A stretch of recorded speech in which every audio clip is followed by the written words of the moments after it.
हर हर महादेव, जय जय शिव शंभू। आज हम महाशिव पुराण का विदेश्वर संहिता का अध्याय 13 पढ़ने जा रहे हैं, जिसमें हम पढ़ेंगे सदाचार, संध्यावादन, प्रणव, गायत्री जाप एवं अग्निहोत्र की विधि तथा महिमा। ऋषियों ने कहा, सूत जी, आप हमें वह सदाचार सुनाइए जिससे विद्वान पुरुष पुण्य लोकों पर विजय प्राप्त करता है। स्वर्ग प्रदान करने वाले धर्मय तथा नरक का कष्ट देने वाले अधर्मय आचरणों का वर्णन कीजिए। सूत जी ने बोला, सदाचार का पालन करने वाला मनुष्य ही ब्राह्मण कहलाने के अधिकारी हैं। वेदों के अनुसार आचरण का पालन करने वाले एवं वेद के अभ्यासी ब्राह्मण को विप्र कहते हैं। सदाचार, वेदाचार तथा विद्या गुणों से युक्त होने पर उसे द्विज कहते हैं।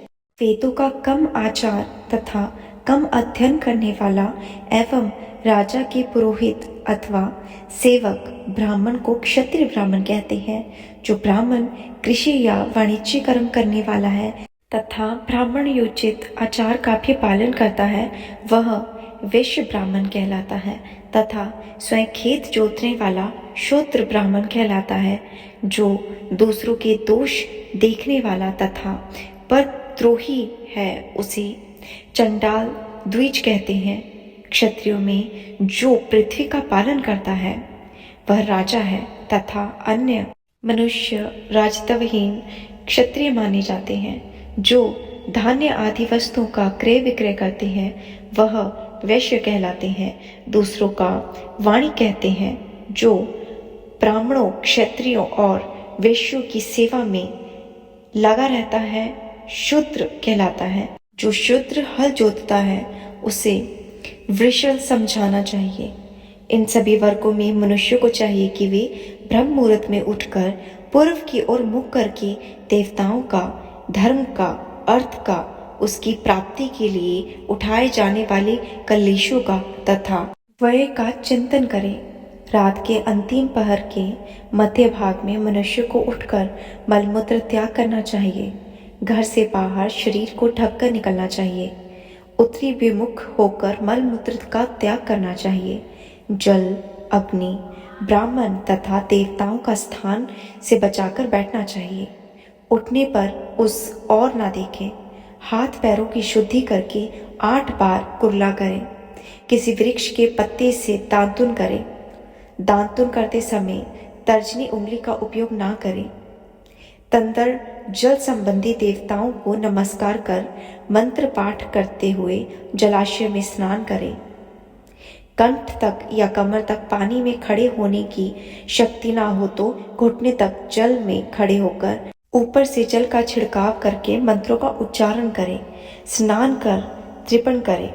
इसके उपरांत वस्त्र धारण कर उत्तरीय भी धारण करें। नदी अर्थात तीर्थ में स्नान करने पर उतारे गए वस्त्रों को वहां नहीं धोना चाहिए।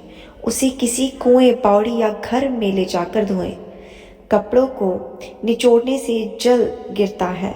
वह एक श्रेणी के पितरों की तृप्ति के लिए होता है। इसके बाद जपाली उपनिषद में बताए हुए मंत्र से भस्म लगाएं। इस विधि का पालन करने से पूर्व यदि भस्म गिर जाए तो गिराने वाला मनुष्य नरक में जाता है। आपो हिष्टा मंत्र से शांति के लिए सिर पर जल चढ़ाकर यस्य क्षयाय मंत्र पढ़कर पैर पर जल छिड़के। आपो हिष्टा में 3 ऋचाएं हैं। पहली ऋचा का पाठ कर पैर, मस्तिष्क और हृदय में जल छिड़के। दूसरी ऋचा का पाठ कर मस्तिष्क, हृदय और पैर पर जल छिड़के तथा तीसरी ऋचा का पाठ करके हृदय, मस्तिष्क और पैर पर जल छिड़के।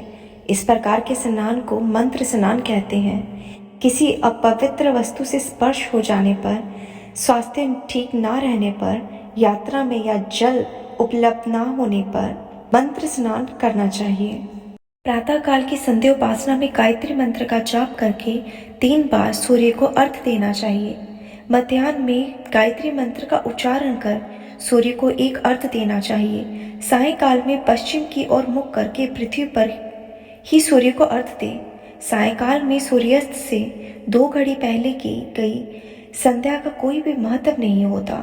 ठीक समय पर ही संध्या करनी चाहिए। यदि संध्यापासना किए बिना एक दिन बीत जाए तो प्रायश्चित हेतु अगले संध्या के समय 100 गायत्री मंत्र का जाप करें।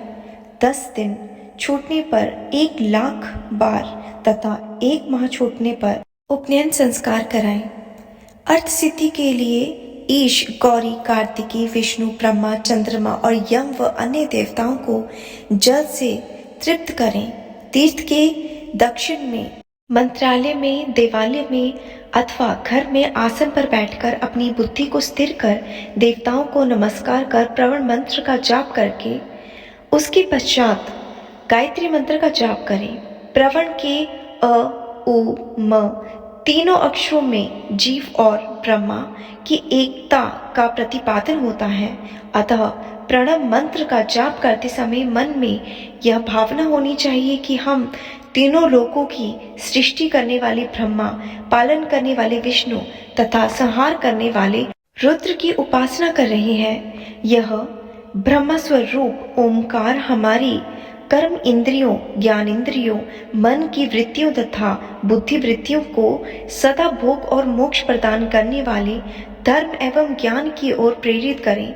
जो मनुष्य प्रणव मंत्र के अर्थ का चिंतन करते हुए इसका जाप करता है वे निश्चित ही ब्रह्मा को प्राप्त करते हैं तथा जो मनुष्य बिना अर्थ जाने प्रणव मंत्र का जाप करते हैं उनको ब्रह्म तत्व की पूर्ति होती है। इस हेतु श्रेष्ठ ब्राह्मण को प्रतिदिन प्रातः काल 1,000 गायत्री मंत्र का जाप करना चाहिए।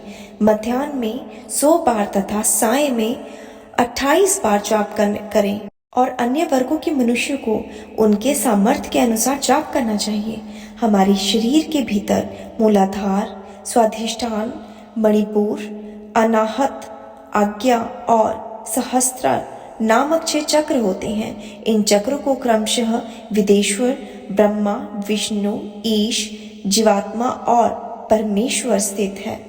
सद्भावना पूर्वक श्वास के साथ सोहम का जाप करें। 1000 बार किया गया जाप ब्रह्मलोक प्रदान करने वाला है। 100 बार किया गया जाप इंद्र पद की प्राप्ति होती है। आत्म रक्षा के लिए जो मनुष्य अल्प मात्रा में इसका जाप करता है वह ब्राह्मण के कुल में जन्म लेता है। 12 लाख गायत्री मंत्र का जाप करने वाला मनुष्य ब्राह्मण कहलाता है। जिस ब्राह्मण ने 1 लाख बार गायत्री मंत्र का जाप किया तो उसे वैदिक कार्यों में न लगाएं। यदि एक दिन उल्लंघन हो जाए तो अगले दिन उसके बदले में उतने अधिक मंत्रों का जाप करना चाहिए। ऐसा करने से दोषों की शांति होती है, धर्म से अर्थ की प्राप्ति होती है और अर्थ से भोग सुलभ होता है और भोग से विराग की संभावना होती है। धर्म पूर्वक उपार्जित धन से भोग प्राप्त होता है, उसके भागों के प्रति आसक्ति उत्पन्न होती है। मनुष्य धर्म से धन प्राप्त करता है एवं तपस्याओं से दिव्य रूप प्राप्त करता है। कामनाओं का त्याग करने से अंतःकरण की शुद्धि होती है। उस शुद्धि से ज्ञान की उत्पत्ति होती है। सतयुग में तप को तथा कलयुग में दान को धर्म का अच्छा साधन माना गया है। सतयुग में ध्यान से, त्रेता में तपस्या से और द्वापर में यज्ञ करने से सिद्धि होती है, परंतु कलयुग में प्रतिमा की पूजा से ज्ञान लाभ होता है। अधर्म हिंसात्मक और दुख देने वाला है। धर्म से सुख व अभियुक्त की प्राप्ति होती है। दुराचार से दुख तथा सदाचार से सुख मिलता है। अतः भोग और मोक्ष की सिद्धि के लिए धर्म का उपार्जित करना चाहिए। किसी ब्राह्मण को 100 वर्ष के जीवन निर्वाह की सामग्री देने पर वह ब्रह्मलोक की प्राप्ति करता है। 1 सहस्त्र चंद्रायण व्रत का अनुष्ठान ब्रह्मलोक दायक माना जाता है। दान देने वाला पुरुष जिस देवता को सामने रखकर दान करता है, अर्थात जिस देवता की दान द्वारा प्रसन्न करना चाहता है, जिस देवता को वो प्रसन्न करता है उस मनुष्य को उस देवलोक की प्राप्ति होती है।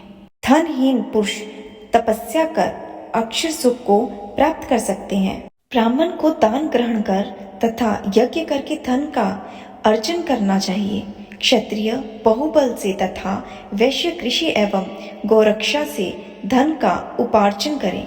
इस प्रकार न्याय से उपार्जित धन को दान करने से दाता को ज्ञान की सिद्धि प्राप्त होती है एवं ज्ञान से ही मोक्ष की प्राप्ति सुलभ होती है।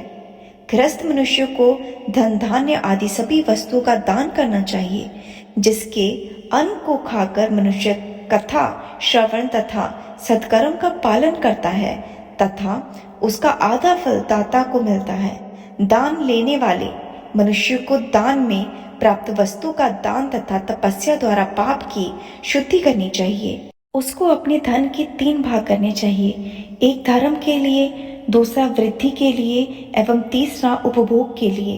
धर्म के लिए रखे धन से नित्य नैमित्तिक और इच्छित कार्य करें। वृद्धि के लिए रखे धन से ऐसा व्यापार करें जिसे धन की प्राप्ति हो तथा उपभोग के धन से पवित्र भोग भोगे। खेती से प्राप्त धन का 10वां भाग दान कर दें, इससे पाप की शुद्धि होती है। वृद्धि के लिए किए गए व्यापार से प्राप्त धन का 8वां भाग दान देना चाहिए। विद्वान को चाहिए कि वह दूसरों के दोषों का बखान ना करे। ब्राह्मण भी दोषवंश दूसरों के सूखे या देखे हुए चित्र को भी कभी प्रकट ना करे। विद्वान पुरुष ऐसी बात ना कहे जो समस्त प्राणियों के हृदय में रोष पैदा करने वाली हो। दोनों संध्याओं के समय अग्नि को विधि पूर्वक दी हुई आहुति से संतुष्ट करे। चावल, धान्य, घी, फल, कंद तथा हविष्य के द्वारा स्थाली पाक बनाएं तथा यथोचित रीति से सूर्य और अग्नि को अर्पित करें। यदि दोनों समय अग्निहोत्र करने में असमर्थ हो तो संध्या के समय जाप और सूर्य की वंदना कर लें। आत्मज्ञान की इच्छा रखने वाले तथा धनी पुरुषों को इस प्रकार उपासना करनी चाहिए जो मनुष्य सदा ब्राह्मण या करते हैं, देवताओं की पूजा, अग्नि पूजा और गुरु पूजा प्रतिदिन करते हैं तथा ब्राह्मणों को भोजन या दक्षिणा देते हैं, वे स्वर्ग लोक के भागी होते हैं।